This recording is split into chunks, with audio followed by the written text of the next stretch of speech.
Sveiki, Seimas jau susirinko į rudens sesiją, tad apžvelkime numatomus priimti įstatymus ir kaip jie pakeis kiekvieno iš mūsų gyvenimus. Štai ką šį kartą matysite. Seimo savaitėje žiūrėkite.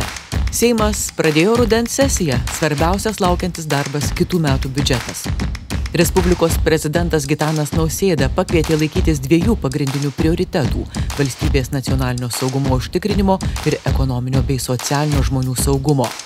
Seime lankėsi Moldovos parlamento pirmininkas Igoris Grosas. Vizitas, pasak Seimo narių, suteikia galimybę dar kartą išreikšti Lietuvos vieningumą su Moldovos žmonėmis. Rusijos kariuomenės išvedimo 30-mečiui skirta paroda Seimo lankytojų centre, pasak iniciatorių, padeda suprasti ir įvertinti ilgosios okupacijos pabaigą. Jubiliejinėme 20-ajame Vilniaus maratone Seimo taurė įteikta didžiausiai komandai tarp valstybės institucijų Krašto apsaugos ministerijos komandai. Pirmajame rudens sesijos posėdyje Seimo nariai aptarė laukiančius darbus. Svarbiausius įstatymų projektus išskyrė ir prezidentas, ir premjerė. Dabar apie tai išsamiau. Į Seimo posėdžių salę besirenkantys Seimo nariai netrukus pripažins, ši Seimo rudens sesija, kaip ir ankstesnės, vyksta išorės ir vidaus iššūkių fone.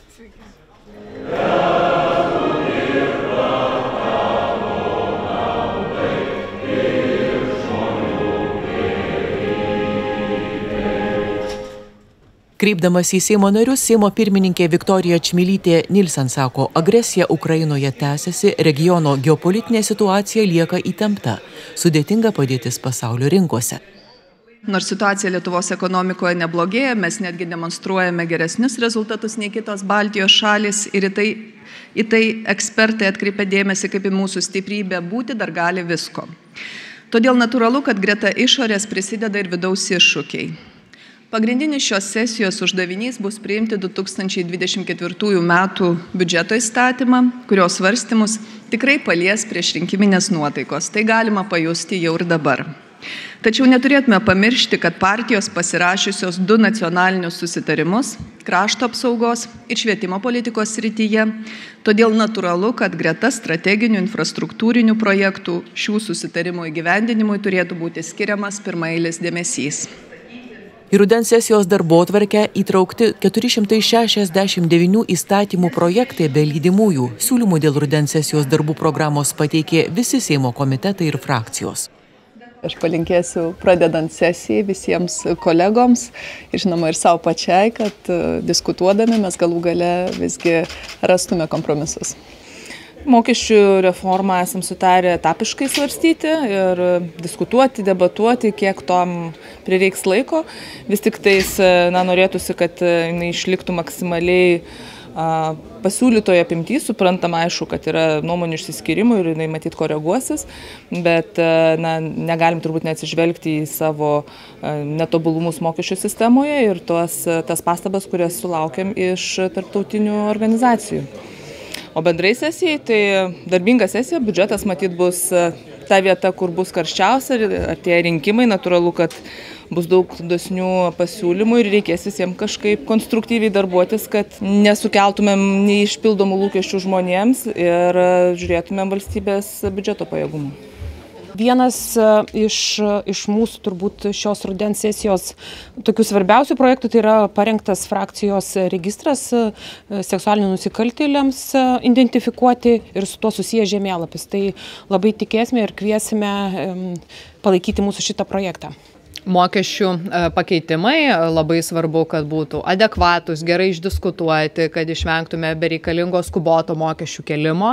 Labai daug koncentruosimės ties šitu klausimu ir taip pat civilinės sąjungos įstatymo priėmimas. Vis tik tai reikėtų šitoj sesijoje priimti. Visi kūrybiniai sprendimai jau yra išnaudoti parlamente, turi partijos, kurios įsipareigoja savo rinkėjams, koalicijos partijos turi palaikyti. Uždarykime šitą klausimą ir galėsim kitą dieną jau diskutuoti visai apie kitus sprendimus. Na ir trečias dalykas, manau, kuris tikrai yra svarbu, tai vis tik tai dėmesys švietimui, ar tai būtų mokytojų atlyginimai, ar tai būtų finansavimas mokslinių tyrimų. Turime įsipareigoję ir švietimo susitarime tą ir vyriausybės programoje. Sesijoje numatyta su biudžeto tvirtinimu susijusi dar pavasario sesijoje pradėta svarstyti mokestinių įstatymų pertvarką pasiūlyta vyriausybės. Seimo nariai tiek priklausantys daugumai, tiek ir opozicijai pateikė jai pasiūlymų.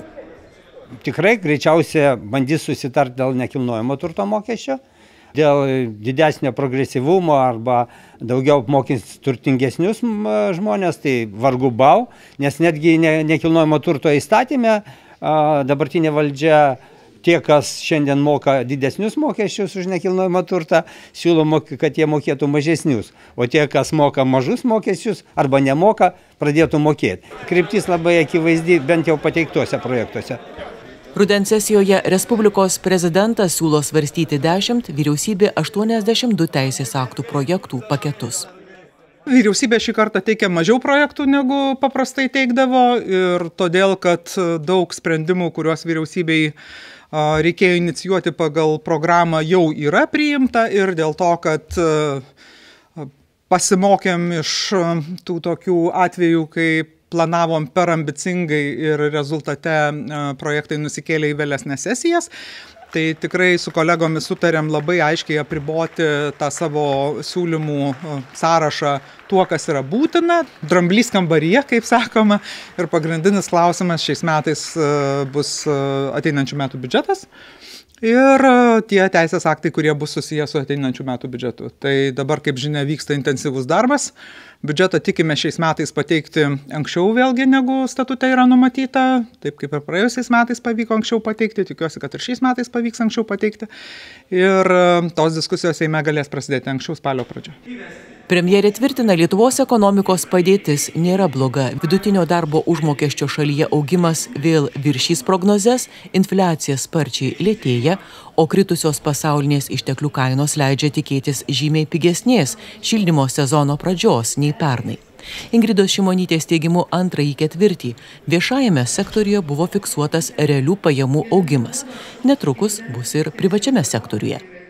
Nepaisant nuolat nuo pirmojo ketvirčio pabaigos mušamų būgnų apie dramatišką ekonomikos situaciją, verta paminėti, kad kai nedemonstruoji tokios neapykantos skaičiams kaip kai kurie politikai, o juos ne tik pažįsti, bet ir bandai suprasti, tai galima pamatyti, jog nepaisant iššūkių situacija žmonėms išlieka palanki.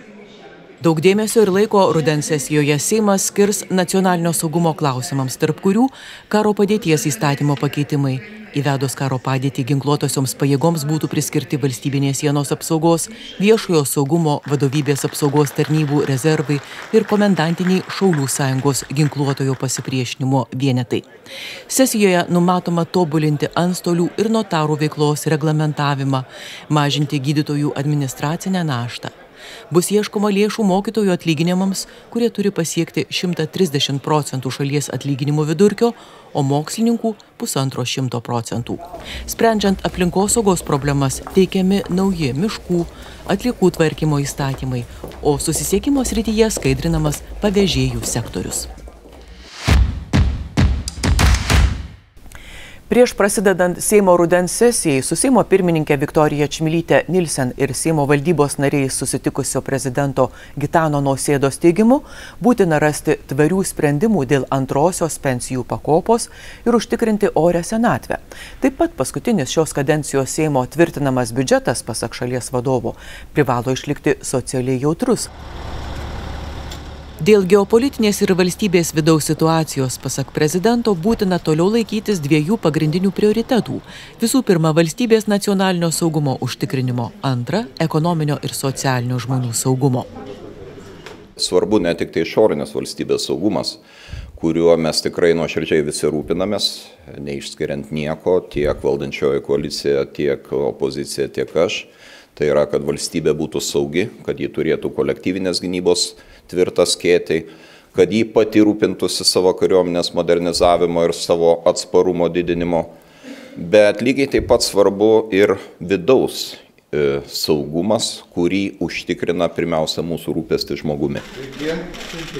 Mažinant socialinę atskirtį bei pajamų nelygybę ir reaguojant į šalies demografinius iššūkius, prezidentas siūlo mokesčių sumažinimą dirbantiems vaikus auginantiems tėvams. Inicijuoja projektą dėl galimybės dalį lėšų įsimti iš privačiuose fonduose sukauptos pensijos. Transporto lengvatų įstatymo pataisas pensininkams, vaikams ir šeimoms. Šalies vadovas rudens sesijoje siūlo svarstyti įstatymų projektus susijusius su atsakomybės griežtinimu už nusikaltimus valstybės nepriklausomybei ir konstituciniai santvarkai, prokurorų algų kėlimu. Valstybės tarnybos reforma vyksta, įstatymas priimtas, tačiau darbas iki galo nebuvo padarytas. Štai kodėl dabar susiklostė tam tikros disproporcijos tarp, pavyzdžiui, teisėjų atlyginimų ir prokurorų atlyginimų. Yra ir tokių gilesnių, platesnių problemų. Štai pakėlėme atlyginimus teisėjams, tačiau toliau masiškai palieka darbą teisėjų padėjėjai, kurie gauna neįtikėtinai mažus atlyginimus palyginti su jų darbo krūviu.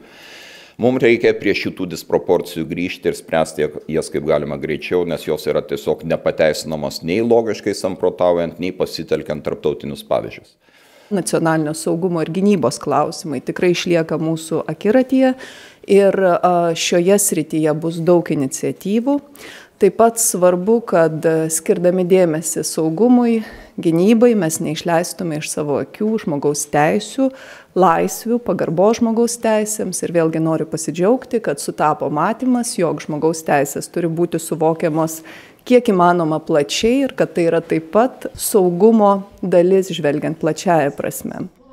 Aš pasakiau, kad žmogaus teisės suprantu plačiai. Žmogaus teisės yra ir mūsų seksualinės orientacijos mažumo, žmogaus teisės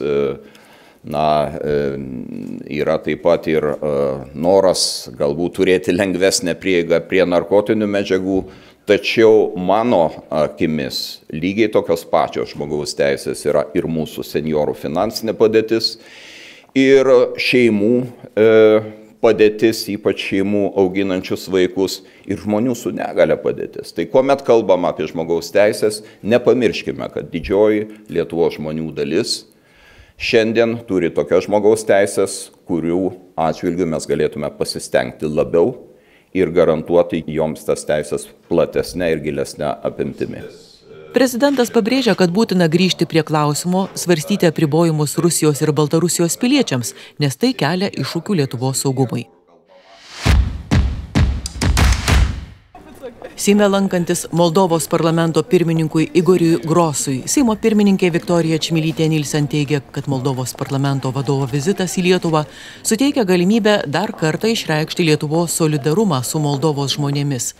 Anot parlamento vadovės, Lietuva labai vertina Moldovos pastangas atlaikyti Rusijos hibridinį spaudimą ir energetinį šantažą, padėti Ukrainai kovoti už laisvę ir suteikti tūkstančiams ukrainiečių prieglobstį nuo karo, taip pat pastangas siekti europinių tikslų. Esą suteiktas šalies kandidatės į ES narės statusas ir įgautas integracijos pagreitis atvėrė Moldovai ir jos žmonėms istorinę galimybę. Lietuva dirba, kad Moldova dar šiais metais išgirstų palankų sprendimą dėl derybų dėl narystės ES pradžios. Moldovos parlamento pirmininkas Igoris Grosas Seime susitiko ir su Europos užsienio reikalų, nacionalinio saugumo ir gynybos, ekonomikos komitetų pirmininkais, dalyvavo pirmajame Seimo rudens sesijos posėdyje.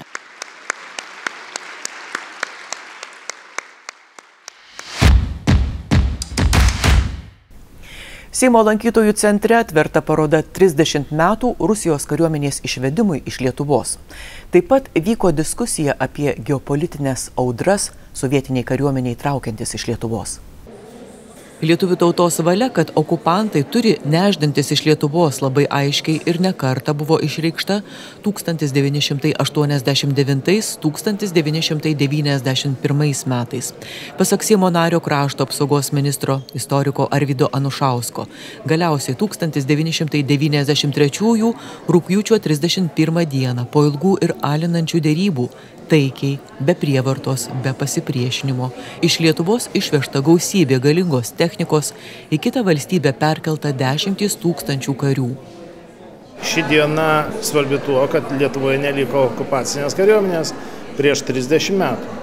Laikas iš tikrųjų jau gana ilgas praėjęs ir per pastaruosius 2 šimtmečius ir daugiau nebuvo tokio ilgo laikotarpio, kad Lietuvoje nebūtų okupacinės kariuomenės. Taip kad 30 metų yra pats ilgiausias mūsų laikotarpis, kai mes savarankiškai rūpiname savo saugumu. Arvydo Anušausko teigimu, darbas su Rusijos kariuomenės atstovais tuo metu buvo ypatingai svarbus. Mūsų šalies politikai nenuolaidžiavo, visada kėlė šalies interesus aukščiau visų kitų, bet kas svarbiausia, vadovavosi tarptautinės teisės normomis. Iš neteisės negimsta teisė ir tuo viską pasakyta. Jokių okupacinės kariuomenės įteisinimų, nei laikino buvimo, jokių pavydalų, jokio turto perimimo ir panašiai, kad jie negalėtų savo prisiskirti kokią nors nuosavybę. Tai yra tarptautinės teisės principai buvo esminiai, kuriais reipdamiesi mūsų politikai, sakyčiau, taikiu būdu pirmieji rytų Europoje pasiekė svetimos armijos išvedimą. Derybų dėl Rusijos kariuomenės išvedimo iš Lietuvos delegacijos narys signataras Aleksandras Abišala teigia, kad išstūmus okupacinę kariuomenę iš Lietuvos, tai tapo galutiniu nepriklausomybės atgavimu. Man ta diena svarbi tuo, kad iš tikrųjų laimėjo ne delegacija, ne krašto apsaugos ministerija, iš tikrųjų laimėjo piliečiai, Lietuvos pilietinė tauta. Visą laiką, nuo pat sąjūdžio pradžios iki pat prieš 30 metų įvykusio iškeliavimo, ne tik, kad norėjo, bet spaudė, dirbo, pagelbėjo tiesiogiai veikiantiems ir pagaliau pasiekė savo. Aš manau, kad čia yra geras pavyzdys, kad mes Lietuvoje galim padaryti bet ką, jeigu labai norim ir jeigu visi dirbam kartu. Prisiminti kariuomenės išvedimo aplinkybės. Patyrinėti su kariuomenės išvedimu susijusius dokumentus, tarp kurių išvedimo grafikai.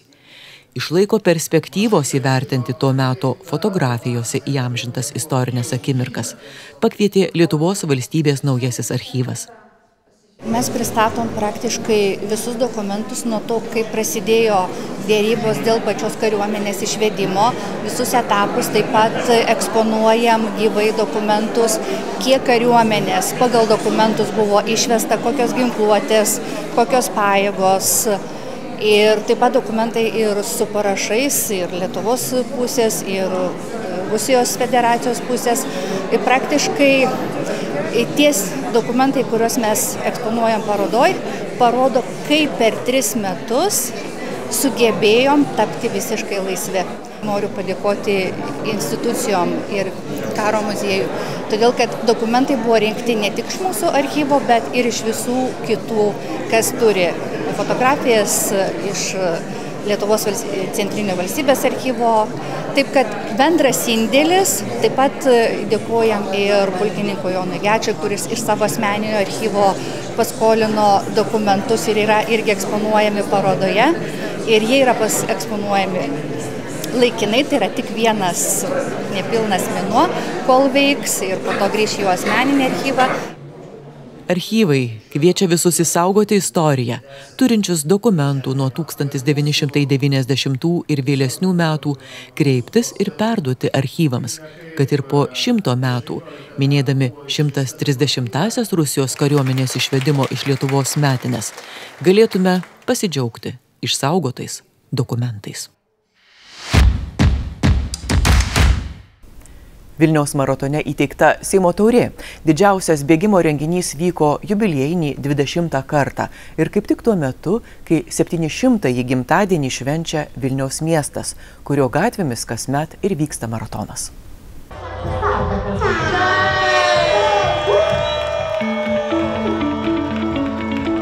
Pačioje Vilniaus širdyje, šalia katedros aikštės, 5 distancijose startuoja daugiau kaip 10 000 bėgikų, nusprendusių bėgti pusmaratonį 21 km 98 metrus ar maratoną 42 km 195 metrus, taip pat 10 ir 5 km. Sau įveikiamą distanciją randa kiekvienas. Vyksta net ir vaikų 200 metrų bėgimas, kurio dalyviai nuo 2 iki 12 metų amžiaus. Anot organizatorių, Rimi Vilniaus maratonas suburia įvairaus amžiaus ir pasirengimo žmonės, o bendruomeniškumo ir tarpusavio palaikymo atmosfera jaučiama visų varžybų metu.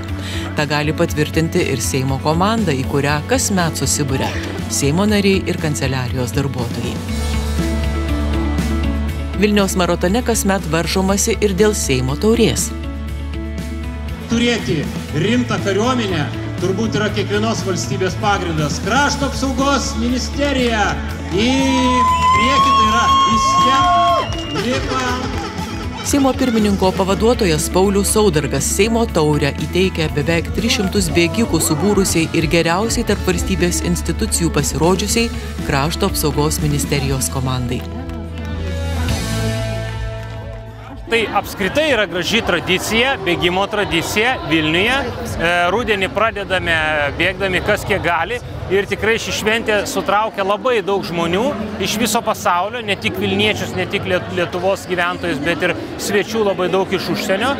Tai graži šventė, labai džiugu, kai papuola geras oras. Aš atsimenu, ne visada tai buvo. Man pačiam asmeniškai labai gaila, kad pirmą kartą turbūt po daug metų negalėjau bėgti. Vyko Seimo plenarinis posėdis, tai galėsiu tik pasveikinti surinkusius. O Seimas natūralu, kad taip pat skatina ir propaguoja sveiką gyvenimo būdą, sportą. Bėgimas yra turbūt vienas iš populiariausių, efektyviausių, turbūt ir sveikatingumo priemonių žmonėms. Tai yra paprastas būdas pasportuoti, kas kiek gali, jeigu į savaitę bent kelis kartus išbėga, tai jau žiūrėk ir stipresnis, ir sveikesnis. Gausiausia dalyvių skaičiumi yra Krašto apsaugos ministerija, tačiau supraskime, kad tų nominacijų yra ir daugiau jų, svarbiausia, kas greičiau atbėgo, o kas gausiausia komanda išstatė, natūralu, daug karių, daug sistemų dirbančių, galima tą padaryti, bet kartu tai yra ir mūsų Krašto apsaugos sistemos propagavimas. Tai labai svarbu žmonėms pamatyti, kad kariai, jie yra kažkaip pažymimi, išsiskiria, jie bėga, nes pastaruoju metu turbūt supratom, kad stipri kariuomenė yra tai, kas yra būtina, mažiausiai Lietuvai. Visi esame susitelkę, norim parodyti tą susitelkimą ir mūsų visuomeniai, kad tas toksai, kada gynyba visų reikalas, tada ir būtent susitelkėme ir prabėgame būtent Vilniaus maratone. Jūs pats bėgote 10 km, kokia ta atmosfera? Puikiai, visi žmonės susitelkę, visi geroje nuotaikoje, būtent tai puikus prasibėgimas. Visi įveikusieji pasirinktas distancijas bėgikai ir renginio svečiai laiką leidžia bėgimo miestelyje.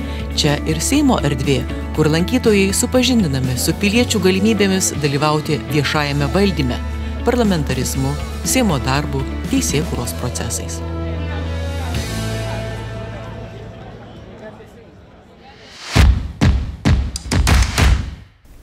Tiek Seimo savaitėje sakoma, kad vienas žmogus yra svarbi komandos dalis, bet vienas žmogus niekada nebus komanda. Gero, prasidėjusio, aktyvaus politinio sezono. Gerų įspūdžių toliau stebintiems transliacijas iš Lietuvos parlamento. Čia galite rasti daug svarbios ir naudingos informacijos. Sudie.